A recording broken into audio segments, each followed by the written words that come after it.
భారత రాజ్యాంగంలోని ఆర్టికల్ 159 ఒక రాష్ట్ర గవర్నర్ లేదా గవర్నర్ విధులను తాత్కాలికంగా నిర్వర్తించే వ్యక్తి చేత ప్రమాణ స్వీకారం లేదా ధృవీకరణ ప్రక్రియను వివరిస్తుంది.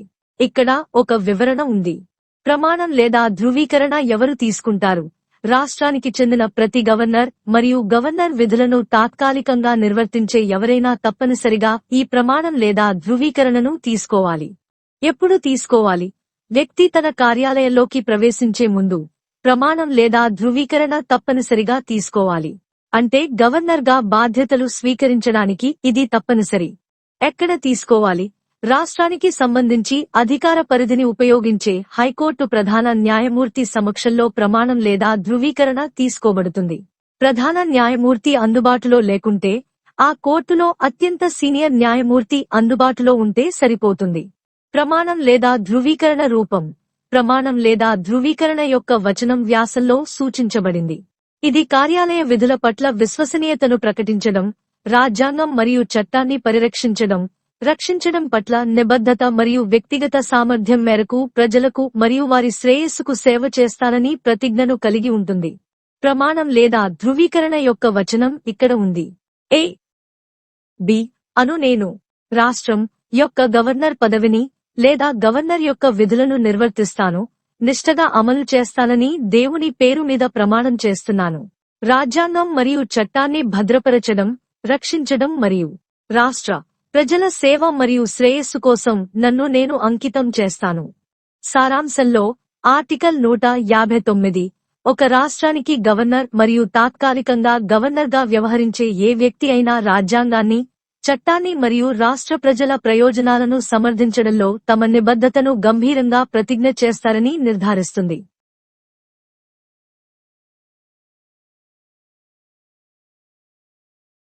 భారత సంవిధానము భాగము 6 రాజ్యములు అధ్యాయము 2 కార్యపాలకవర్గము గవర్నరు ఆర్టికల్ 159 గవర్నరుచే ప్రమాణము లేక ప్రతిజ్ఞ. ప్రతి గవర్నరు మరియు గవర్నరు యొక్క కృత్యములను నిర్వహించు ప్రతి వ్యక్తి తన పదవిలో ప్రవేశించుటకు పూర్వము ఆ రాజ్యము విషయములో అధికారితను వినియోగించు ఉన్నత న్యాయస్థానము యొక్క ముఖ్య న్యాయమూర్తి సమక్షమునగాని, ఆయన హాజరు లేనప్పుడు ఆ న్యాయస్థానమందలి న్యాయాధీశులలో అందుబాటులోనున్న వారిలో సీనియర్ న్యాయాధీశుని సమక్షమునగాని ఈ క్రింది ప్రరూపములో ప్రమాణము లేక ప్రతిజ్ఞ చేసి దానిపై చేవ్రాలు చేయవలెను.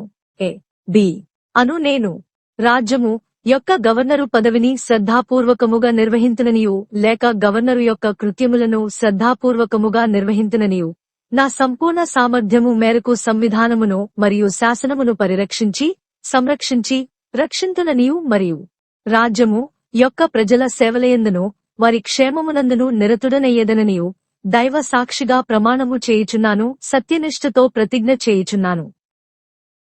The Constitution of India, Part 6, The States. Chapter 2. The Executive. The Governor. Article 159. Oath or affirmation by the Governor.